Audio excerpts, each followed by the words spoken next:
All right.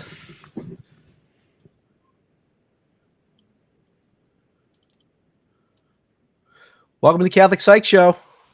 Today we're talking about the reactions to the Donald Trump verdict, levels of happiness, priest guru renounces TikTok. Maybe we'll get to Caitlin Clark and explore some unlikely conservative allies. And then maybe we'll talk about chasing cheese down a hill if we have time. I am psychologist Dr. Bryan Violette. Today, I am happy to welcome Dr. Gerard McNicholas.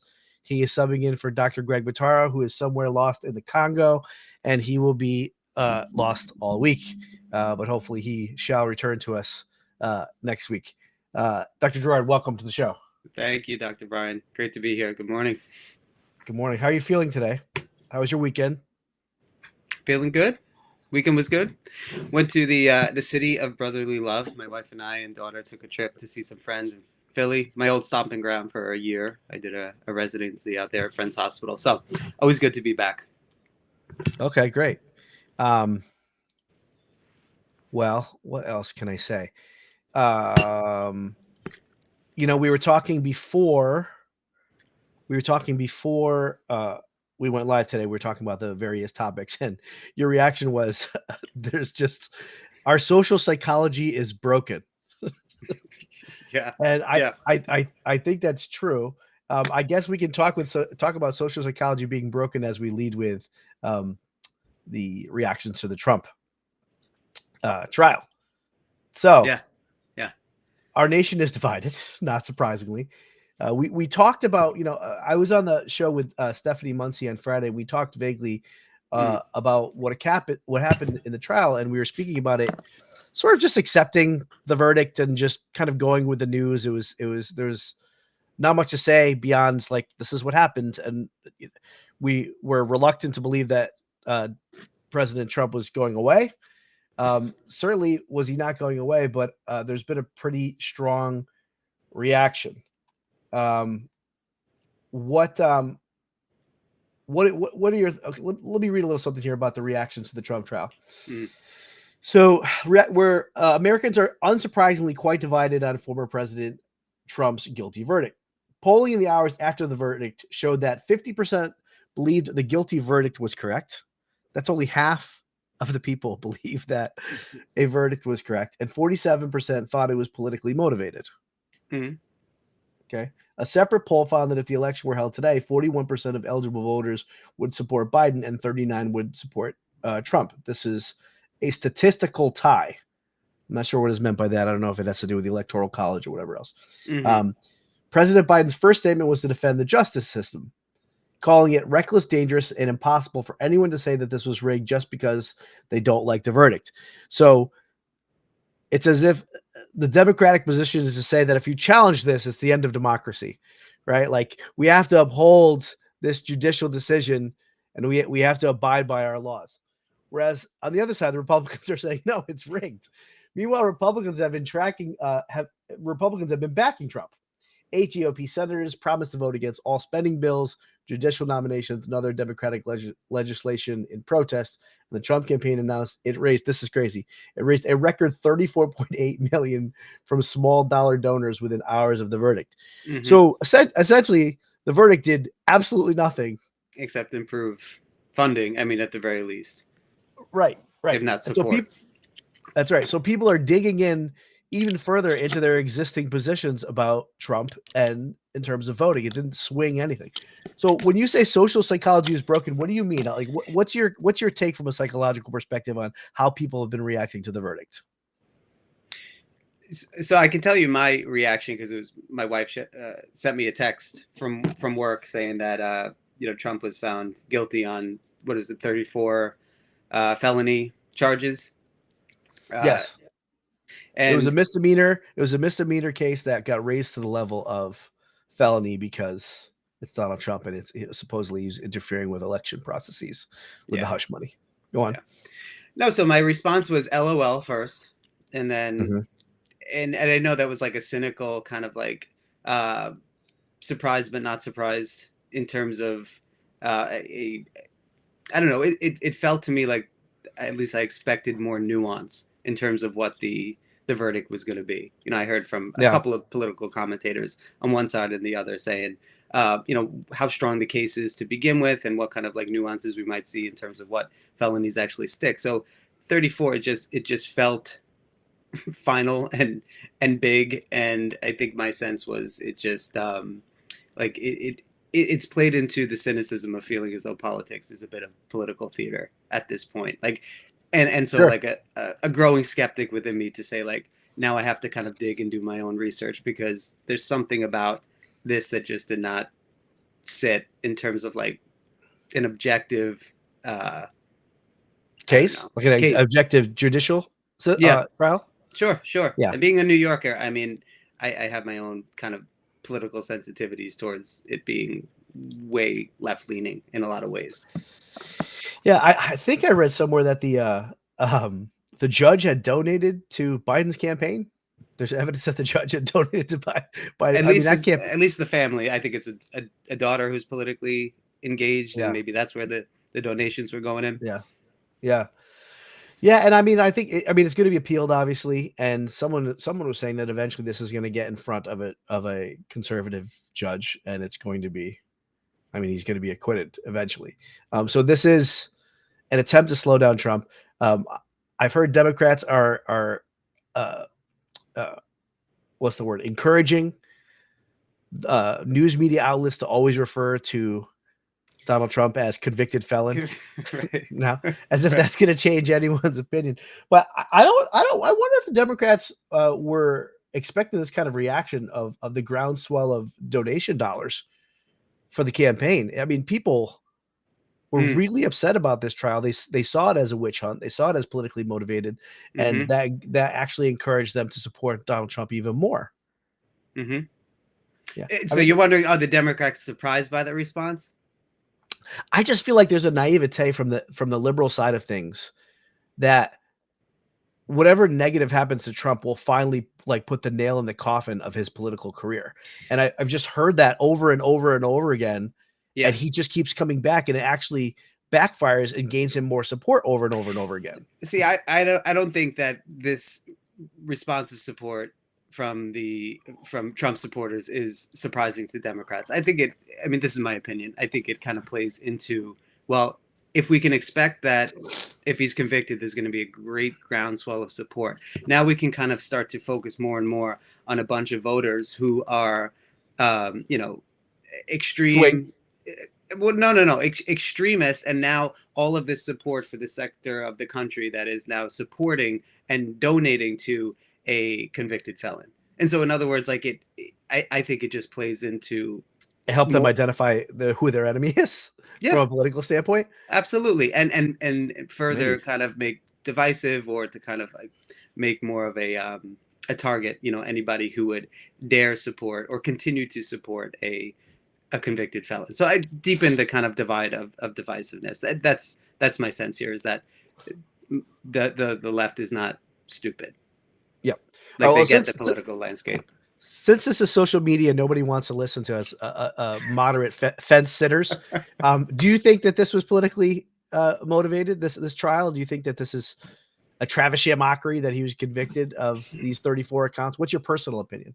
I think, could Donald Trump be have made some grave mistakes and done things morally and corrupt, as a businessman or as a starting politician? Or as a husband? Yes. Okay. Very, very much so. Do I think that after, what is he, 72 years old now? I think so, yeah.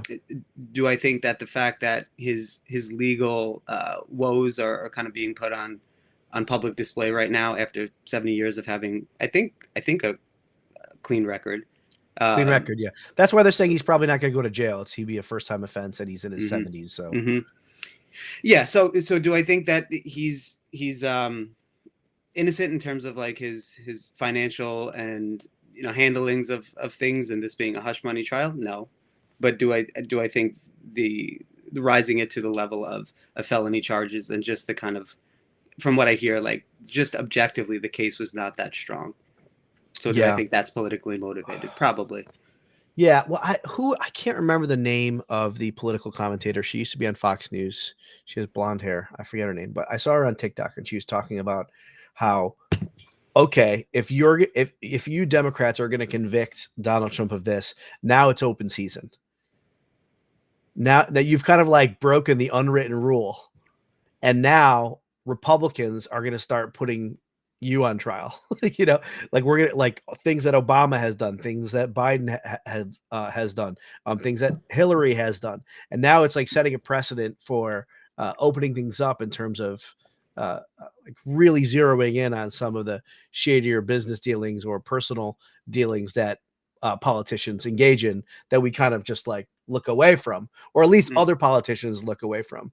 It's like they've broken an unwritten rule. I mean, now you're seeing this focus on the Hunter Biden trial today as well, Mm-hmm. Mm-hmm. and so it's like it's gonna be tit for tat. And Yeah. uh, she was likening it. I can't remember her name, but she was likening it to the filibuster, where when Democrats started using filibusters in the lower courts, that eventually the Republicans were going to retaliate by using it in the higher courts, and then they ended up doing so. So now it's like, if you're going to start dragging politicians through the muck and putting them on trial, well, guess what? Now it's open season. All of you are in trouble too.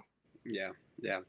I mean, was this the line that was crossed, or has that happened 1,000 other times, including when did they raid Margot? What is it, Margot Largo? What's the name of that place in Trump's house? And Yeah. I mean, that was pretty unprecedented. About Sure.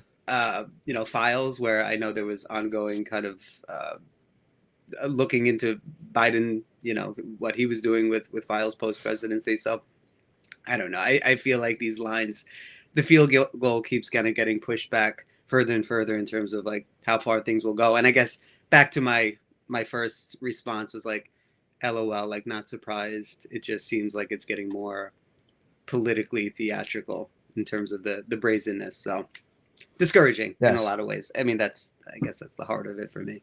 Yeah, and it just cements people's viewpoints. I don't think it changes anything. And last week we were talking about how this is similar to like in marital therapy, right? When you have two different perspectives on the same thing, and you can't, one side just cannot see the other person's perspective because of the negative sentiment override. It's just like this filter through which they see what occurred. Or now Yeah. it's a person, the filter through which someone sees a person, and you Mm-hmm. cannot convince the person of anything otherwise. Right. Right. Doesn't matter what you say, good, bad, or indifferent. Now I saw Stephen A. Smith. You know who he is? Mm-mm. Stephen A. Smith is a sports commentator, and Okay. he's moved beyond just ESPN. I mean, he's a bit over the top. He makes these wild statements to get views, and Mm-hmm. he's actually a measured guy if you listen to him in interviews. But the opinions he puts out there are pretty divisive. Okay. So now he's dabbling into. I mean, he has his own podcast, and he's dabbling into the political world, and he's saying this cannot end in anything other than civil war. He's saying things like this are pushing people, dividing people into different directions, and this, like, there's no way this goes forward without becoming civil war. Do you believe that we are on the brink of an actual civil war? No. No. But is there a trajectory that can continue to move in that direction? It's not like we haven't been there historically. I mean, I think the picture of what we have as a civil war, like I think would need a lot of updating. But Yeah. are we already in kind of some kind of civil battles? I mean, I think it's kind of like it's begun already, and we're just not fighting, in the middle of fields anymore. Well, there's a film that came out on Netflix that's literally called Civil War. It's about Civil War in the United States, and I hadn't heard about it. Oh yeah. So I was looking at like the most downloaded films, the most recently downloaded films on Netflix, and it was number one. And so it's somewhere in the public consciousness that like Yeah. like temperatures are rising, and things are potentially boiling over in terms Right. of the disconnect within the country. But I think two things prevent against that. Obviously, the most is that we're not divided along state lines like we used to be. I mean, there's people Mm-hmm.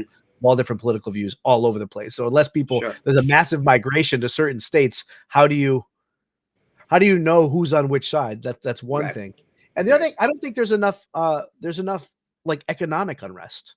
You look at the history of civil wars happening, and what you Sure. find is young men who who don't have enough to eat, essentially, right? When people like there's just too much comfort here now. There's not enough actual economic discomfort in the country that would make people rise to violent means to overthrow or change things. Like we're still, I mean, this dovetails into the next topic, but we're still a generally happy country, and we're certainly a very comfortable country. It's kind of like if there is a bully to one side or another, it's like, and one side is being bullied. I think the question is like, how far can a side be pushed before there's a pushback? And while I haven't seen there's seasons of protests and things that happen. I mean, certainly 30 miles from where I am in New York City, but I will tell you at a more like personal core emotional level, maybe more from the position of the right, I haven't seen as much emotion and kind of willingness to fight. I don't mean like physically, but as parents stepping into school board meetings. Like I've caught some videos over the last few years of like, it seems like when, like, maybe it's not the economic unrest that's going to be the kind of thing that lights the fuse. But I have seen like a certain, I don't know, zeal. Over identity politics. Yeah. And just when it starts to infiltrate into the lives of parents and their children. And so like hitting into like a protective primal place within the human psyche of parents, specifically from more of a right-leaning, side that wants to protect, more objective and kind of universal values. So that's like, at least part of my opinion is that I think if things continue to move in that direction, I don't know, like, wars with, actual like out on the streets, but ideologically. Yeah. I think ideology, in my opinion, is, I mean, at least historically, I don't think ideology has been enough to cause a civil war. I think ideology plus economic unrest. But I mean, we could actually skip ahead here to one of the things that we were going to talk about, since you brought up the identity politics, is that as a leftist perspective continues to stretch further left, you're finding people that were once squarely left now leaning, they're now in the middle. They're now a little bit more moderate. They haven't gone anywhere. They haven't gone, right. Things have shifted around them. There's two celebrities that are taking a lot of heat from the left right now. The first is Jerry Seinfeld. So Jerry Seinfeld was talking recently about how you can't be a comedian anymore because of identity politics and woke kind of reactions. And he's pro Israel, obviously. Of course. So the left doesn't like that. I mean, he's a Jew. And here's a recent comment that he put out there that's getting a lot of flack. He misses the real men of the 1960s. We have no sense of hierarchy. I mean, what a buzzword, right? Seinfeld lamented, as humans, we don't really feel comfortable with that. This is part of what, if you want to talk about nostalgia, this is part of what makes the 1960s attractive looking back. He continued, another thing, as a man, I always wanted to be a real man. When I was in that era, it was JFK, Muhammad Ali, Sean Connery, Howard Cosell. That's a real man. I wanted to be like that someday. Well, no, I never really grew up. You don't want as a comedian, because it's a childish pursuit. But I miss dominant masculinity. I get the toxic thing, but I still like a real man. So I mean, he's a Hollywood comedian. You would guess that he's left, right? But he's bemoaning the loss of like traditional roles and masculinity as an archetype, and he's getting a lot of heat from that. Which is ridiculous. I mean, it's kind of funny, just as an aside, that his character, I mean, he's trying to proactively separate out what he knows he's going to be thrown into, is that Jerry Seinfeld is pining for toxic masculinity. And he's making very clear, like, no, I see that is, and here's what I'm really looking for. But just as an aside, his character, in Seinfeld, of course, is the most atrocious version of toxic masculinity and men who are just not willing to grow up and take a deeper responsibility. So you wonder about, like, how much of that character was influenced by his own kind of dispositions, but maybe deep down, even if so, he always desired that capacity to step up. And maybe it's just that the climate is right now that he's realizing, like, sometimes you don't realize what you appreciate until it's being threatened.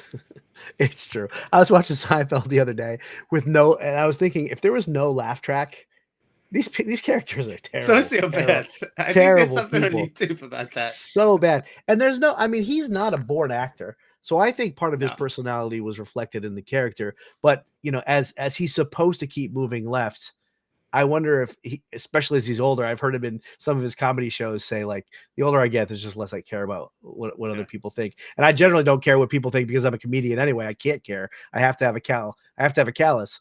Yes. But I think his true self is coming out there, which he's catching a lot of pushback. The other person of all people is Bill Maher. Yeah.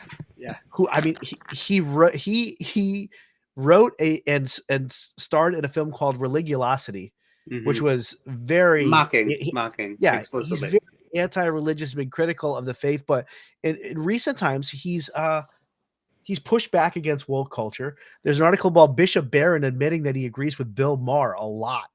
That's crazy. Bishop Barron agreeing with Bill Maher.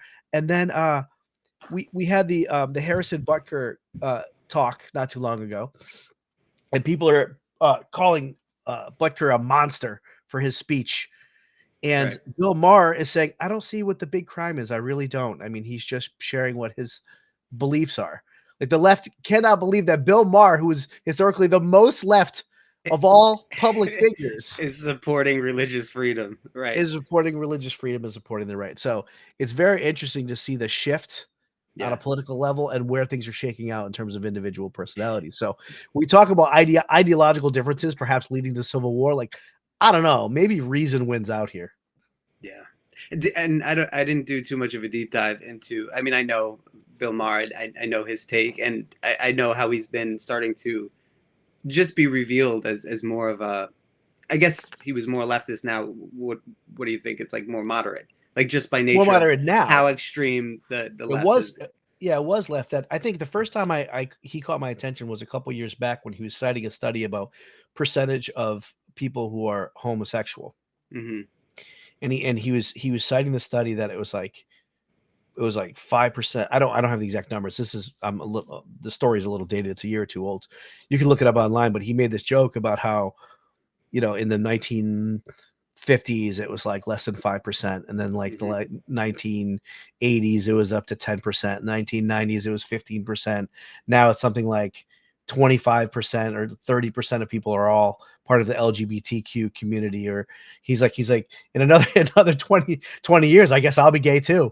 You know, he's like being a comedian, but he's saying something else must be going on here. Something's off, right. And I mean, an LGBTQ argument was saying, well, people have always had these sexual tendencies. It was just been blanketed by society. You're not allowed to express it. But he's saying, like, these percentages are pretty significant jumps. Like, are that many people suddenly realizing it, or is there something wrong with what we're measuring, and are there cultural influences in terms of the data or the statistics being put out there? And that's when he was like squarely left, and no one had ever heard him say anything like this. And he made that joke. And that's when he first started catching heat. But ever since then, he's still very liberal, and he's still anti-religious. He is. But some of the things he's saying, like, even the far left is having a hard time with it, and conservatives are finding themselves agreeing.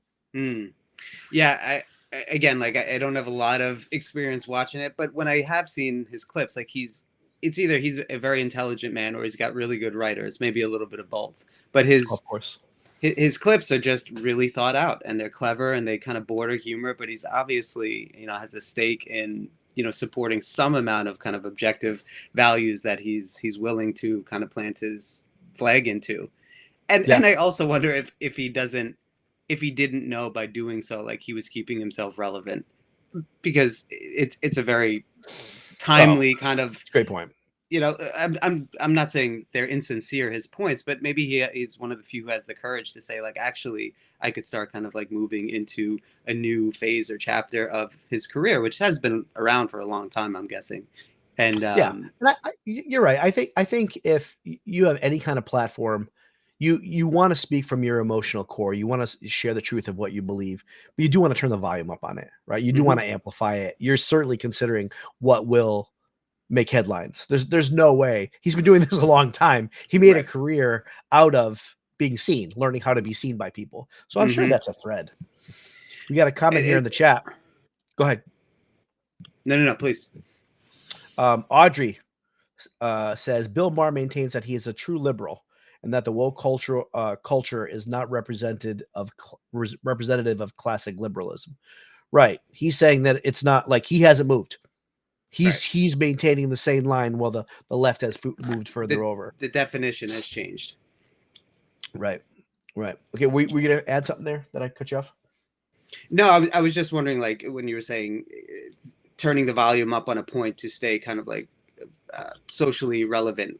That guy from ESPN that you were talking about before, like when he said, I think we're on the brink of civil war. Like, did he say that in more of that kind of private, well thought out kind of sphere of conversation, or more in the? No, he's made a career out of making clickbait, but like in the world of sports. Right. You know, he'll say, I don't know, LeBron James, I don't know. LeBron James, I can't think of something, but LeBron James is not Michael Jordan, right? And he's not as good as Michael Jordan, and you're gonna get people react to that, and so they want to chime in. I mean, this is basic social media growth. It's like to say something controversial, and you're okay. And you say something sort of ridiculous, and you're just as fine with people disagreeing with you as you are people agreeing with you. That's not the point. The point is to increase your reach and increase the views. Now, we do not want to do that on this show. We're sensitive to how you get views, and we want to increase our reach, but we're not going to say something that's not authentic, Yeah, well, I feel as though I'm, as a Catholic, I consider myself to be very Marian in my political kind of sensibilities, and so much I really try to cautiously kind of ponder things for a while. I mean, there's a few reasons for that. One is it's such a divisive kind of social landscape, so just to bring things forward sometimes is kind of like throwing pearls to swine, and I just think not constructive in a lot of ways. Two, like for a few years now, I've been going, when I do engage with the news, I go to sites that are very left and kind of read stories from that perspective, and then very right leaning news sources, and because I feel as though there's a middle ground and a kind of like objectivity that I think many people are kind of left to their own devices to try to sense out and discern. So, yes, I mean, just you have to find the balance in the middle somehow by listening to both sides, right? Find the truth somewhere in the middle. All right, let's shift a little bit. So we're talking about how broken our social psychology is, and there is this idea that the United States is a pretty unhappy place as a result. But let's start. There's two studies here, or at least two indications of happiness that I think are worth reflecting on for a moment. One is about different locations in the world and the happiest versus least happiest places in the world. And there's a scale here of 1 to 8, least happiness to 8 being the most happy. United States, a 6.7. Hey. Not that bad. Not that bad at all. So at a glance, Finland, Denmark, Iceland, Sweden, as is usual, the highest ranking world happiness reports are topped by Nordic countries. I have no idea why. Do you have any idea of why people with that area of the world why those people are so happy? Is it cold? Isn't it freezing over there? I've heard Jordan Peterson speak about gender in regard to some of the happiness, and I probably completely butcher some of his points, but no, I think I'll pause on that point, because sometimes following Jordan Peterson, you have to be like 6 levels deep to make sure you're following his article. So long story short, I'm not 100% sure of the kind of social variables, interpersonal variables that are in play that allow for deeper happiness, which is interesting to define, by the way. Yeah. So Canada's slightly more happy than a 6.9. Mexico's is the same as a 6.7. We're generally higher than South America. The highest in South America is 6.3. The least happy is Venezuela with a 5. They're not happy. And then that's the Western Hemisphere, generally speaking. The highest in the Western Hemisphere is Iceland. I guess if that's probably right on the line, right? Between hemispheres, Iceland. But then we have those Nordic countries. They're high, 7.3, 7.3, 7.7. Africa's all over the place. But as you can expect, there's a lot of unhappiness in Africa. less. Scores in the threes, 3.4, 3.4, 5.4. China 6.0, less happy than us. Australia pretty happy, 7.1. Russia lower than us, 5.8. So I don't know. I think the big takeaway here is I just find it so interesting that the way we talk about how unhappy Americans are and how happy the youth are, this is the other important question about happiness, is not actually indicative relative to the rest of the world. Now, you might say the whole world is less happy than it used to be, but that's tough to say over time. Mm-hmm. The other big question here is studies which used to show a U-shaped curve in terms of happiness over the course of a lifetime, that's changed. So happiness used to be U-shaped by age, with middle age being the least happy. So childhood's the happiness, and then you get kind of upset in your middle years.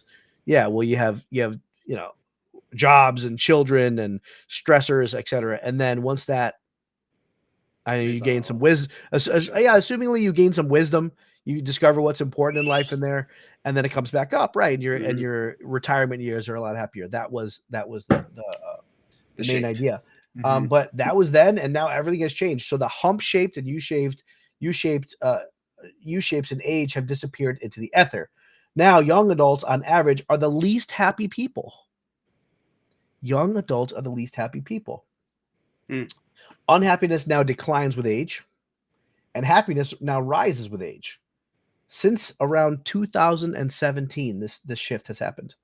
The prime age are happier than the young. The evidence for this transformation first became apparent in the US and the UK, but is now true in 82 countries worldwide. So in general, the youth of the world are unhappy, and you get happier the older you get. Mm-hmm. That's big news. Are you happier than you've ever been? in middle age? Yes. Yeah. I'd have to say yes. But I also have a hard leaning towards distinguishing between meaning and happiness. Like, Okay. are my positive emotions always at a, vibrating at a very high level? No. But has my Your emotions vibrate? I think so. Is there a deeper current of meaning that kind of brings contentment despite passing emotions? Yes. So I don't know how happiness is defined here. Did you get a sense of that? How it's defined, I think it's subjective. I think it's a subjective report. The article we have here is pretty deep. I can't really just cherry pick sentences out of context here, but this is the general trend is that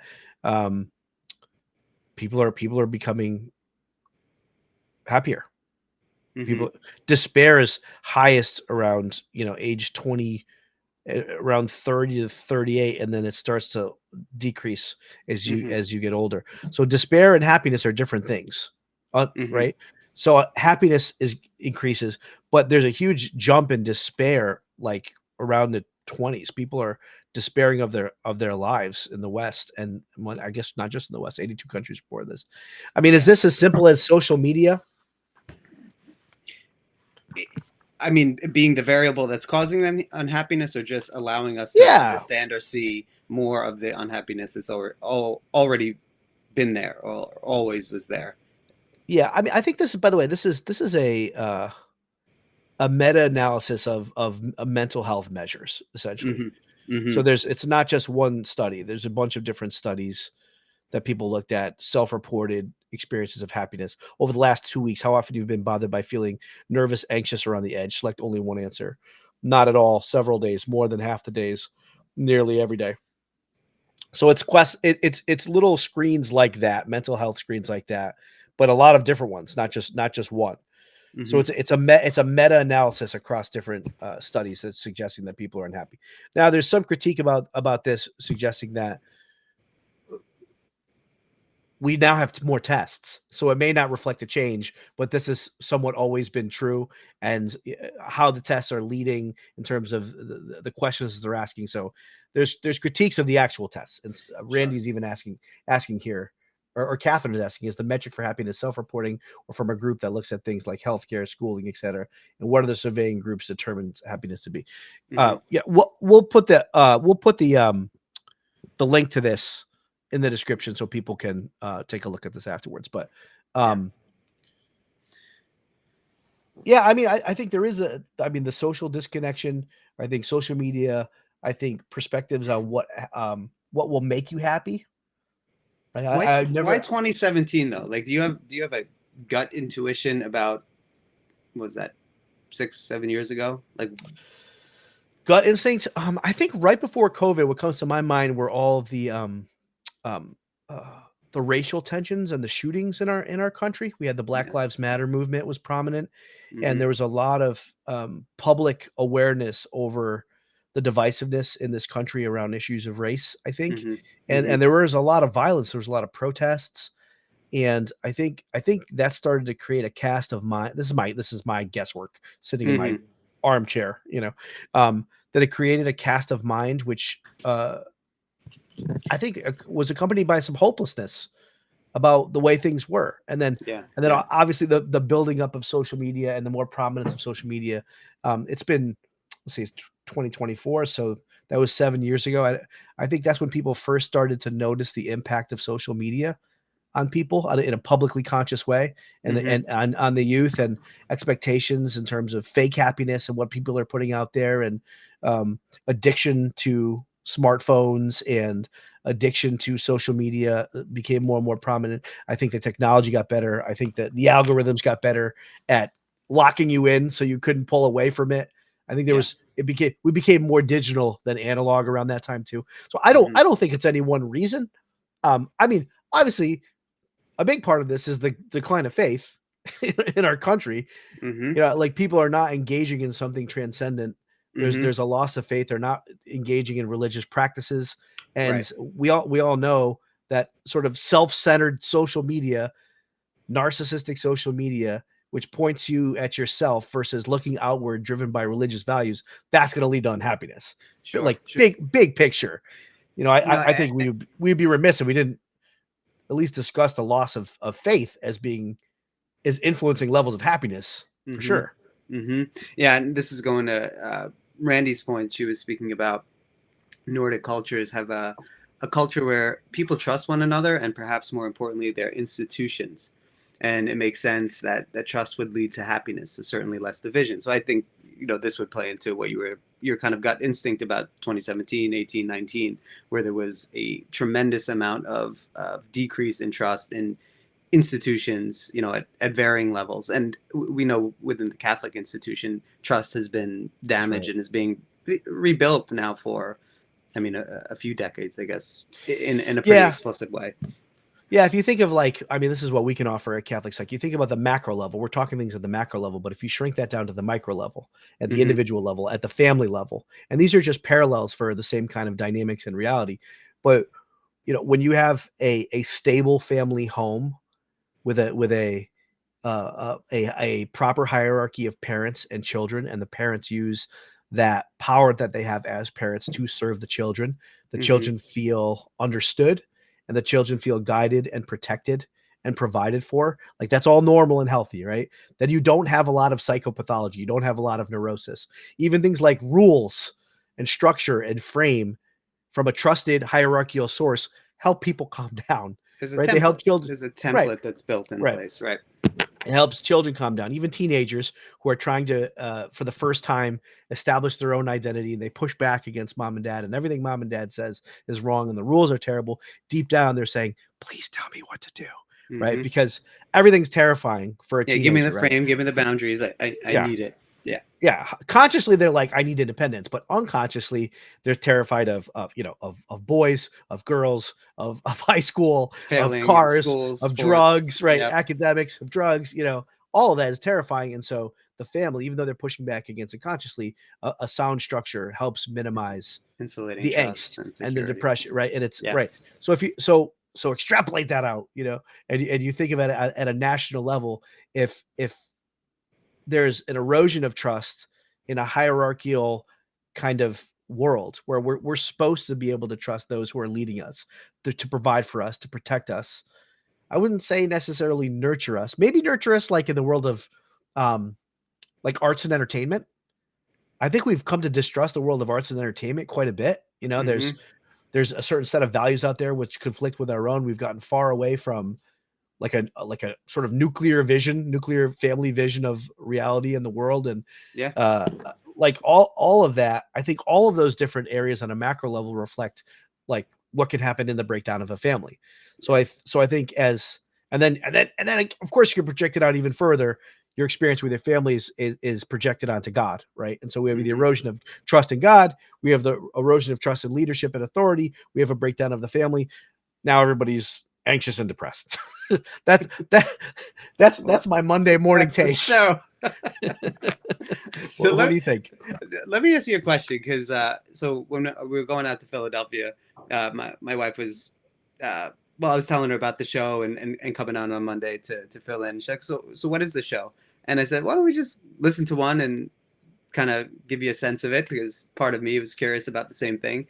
And we listened to the conversation you and Dr. Greg were having on primarily TikTok, the kind of upper echelon, the 1% of some of the depravity that is connected to um, wealth and movie stars, musicians, and so on. And so Yep. what's making me think about this is like, are we witnessing the just erosion, like this slow kind of natural evolution of a shift in values, or is there something being kind of like perpetrated upon the human experience, especially in the West and especially in the US? And so we Like were, consciously, yeah, and so the strategically, consciously. Uh-huh. hence the kind of like communistic influence through TikTok and social media to try to kind of unglue some of the individuals in the U.S. from these deeper sets of kind of universal values. So I was just wondering, like, Dr. how Greg are you? loves these conspiracy theories. Go ahead. Well, it nevertheless has to kind of push you into that kind of skeptical disposition. But I think even philosophically, there's a big difference between conspiracy theory and the importance of skepticism as a philosophical disposition. So I was just wondering, like, did that shape or change any of your disposition, like in terms of thinking about like what are the variables at play here that we're trying to understand in the shift towards unhappiness? What's the question? Do I think that there is an overarching strategy to erode Western values, or do I think Mm-hmm. versus the values are declining because people have a loss of faith, like coming more organically, more like emergent kind of properties of like from the ground up, like people are losing their faith and their. Yes. I don't know. It's probably a meeting of the middle. Mm-hmm. I mean, it's Mm-hmm. not to say that there aren't forces at a elite level, political level, Yeah. even at a you know at the level of the media or Hollywood, whatever, that are attempting to break down. I mean, people have even said that it's like there are great minds out there that have said they're consciously trying to break down Western values. It's like Yeah. it's an effort It's an now, but that intention, still right? has to be met with the reality of what is good and true from the bottom up. Mm-hmm. And I think we have done ourselves a disservice in terms of not living lives of virtue, which are opening us up and susceptible to those kind of top-down influences. So it's probably some kind of both. And now this is a little bit incidental, but I was maybe was going to talk about the balloons between North and South Korea, It's so which I think childish. it's so childish and it's like kind of funny, but then you think about it, it's not funny at all. No. But South Korea has been sending balloons over to North Korea with like pamphlets around like Propagandas and right. propaganda and democracy and all these things. And so North Korea retaliates by sending over a Garbage. 2-week period 800 balloons filled with garbage just dumped all over South Korea. But something I found interesting, there was, and I don't know how true this imagery was, but it kept coming up on my X feed, was a picture of North and South Korea at night. And it said, let's do a 50-year experiment of a communist country and a democracy and see what happens. Like, let's just do a 50-year experience where one is completely communist and one is completely democratic. Let's see what happens. And it was at night, and it shows Northern Korea, like a few lights like popping up here and there, but it's like mostly dark. And then South Korea is like looking at the movie Tron. It's like it's all lit up, and it like appears to be active with life and thriving and flourishing.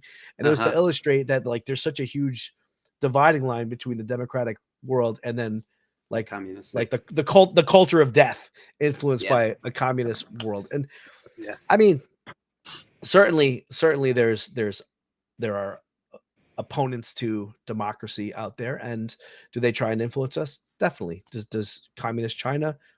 Probably. I mean, Greg and I have had some discussions about whether or not it's literally an attempt by communist China. TikTok is literally an attempt by communist China to destroy the West. Maybe, I don't know, but I'm still more focused on the personal responsibility we have, because no matter what's happening top down, the making of a saint can transform all of culture. You look back at history, Yeah. it's like one saint at a time can change an entire countryside if someone's willing to sacrifice and suffer and follow the Lord. I mean, it can transform everything. Yeah. So, I mean, that's where I focus my personal responsibility. It's like, what can I do? I can't fight China. Well, I mean, yes, individual responsibility, which I think is kind of like that libertarian kind of spirit, like deep down, especially in the U.S. But at the same time, like you said two things, like individual responsibility and the family as a school of love, like the smallest domestic church. And so, if there is an outside influence spiritually and politically and otherwise to try to undermine individuals, and especially the youth. So this is why I keep going back to that curiosity about why are we seeing such a decrease in happiness and a sharp increase in unhappiness. Like, maybe you can't get the conservative families now, but if you get to the children, hence my point about the kind of anger we're seeing with parents at school board meetings, get to children just through more communistic kind of like ideals, then a generation later, I mean, you've shifted things. You've shifted things because they are the individuals with, tapping into their felt sense of responsibility or lack thereof, who are the ones who would be creating, the next generation of families or lack thereof. So I mean, not to sound too broad a stroke about it, but I guess I'm seeing this in a cultural landscape, but also coming back to, faith in God, obviously, and how he's moving in history right now.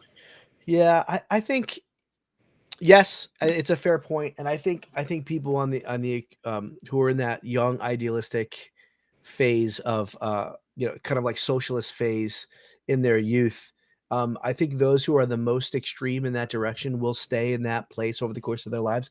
But I think generally there's a trajectory of moving from more liberal to conservative as your life goes on. I mean, as you start to have a family, and you see the importance of family values and traditional values, and you make money and you realize the government is taking your money away. I mean, there's a general trend of conservatism that grows over time that pushes back against the idea that that culture, which is there in youth, is going to stay over the course of one's life. There's a comedian, I can't remember his name right now, on Shane Gillis. Have you ever heard of Shane Gillis? Comedian. I saw one of his specials recently. He was at SNL not long ago, right? Yes, he was kicked off SNL. Yeah, he's a very interesting, subtle nuance of being like, I think he's generally liberal leaning, but he can appeal to a conservative audience as well. And he made a joke. He's like, listen, I have early onset Republicanism because I'm a history buff. It's happening. He's like, all you liberals out there, you young folk, don't worry. Like, when you start like really being interested in like Civil War, in like World War II history, he's like, you're a Republican in the making.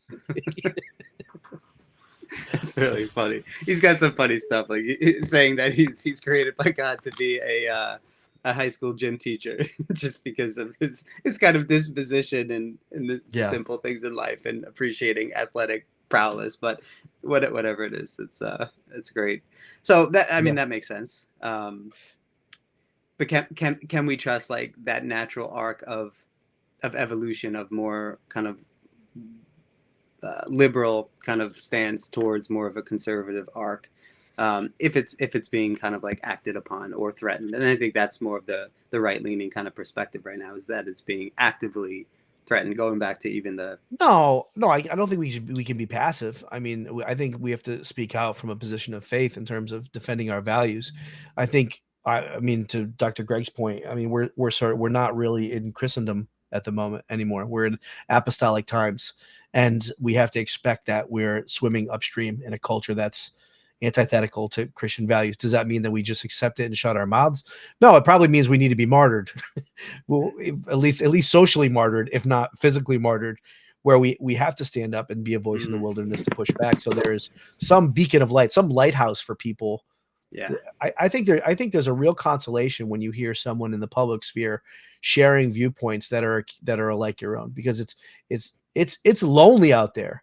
You know, I'm growing up in Connecticut, trying to live my Catholic faith, and going into the public schools that I went to, and I was like, there were no other Catholics that are trying to live their faith. That's hard.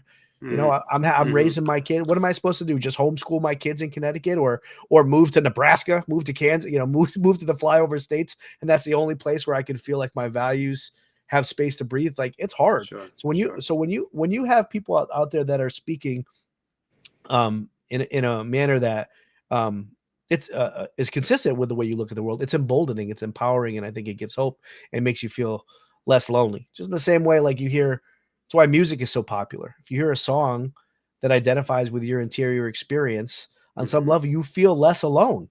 Yeah. I'm not alone in this world. And we know that our faith is built on community. Like, this, it's the mystical body of Christ. We have to be in communion with other people. And you know, the devil wants to separate us. He wants to disconnect us. He wants to isolate us, silo us, and then take us down individually. But, you know, when we're united, it's harder to do. Yeah. Well, it's timely, and I know you were kind of like saying things half jokingly, but obviously as a Catholic, you know, there's a reality to whether socially or literally being you know, martyred. But St. Charles Luanga is the feast that we're celebrating today.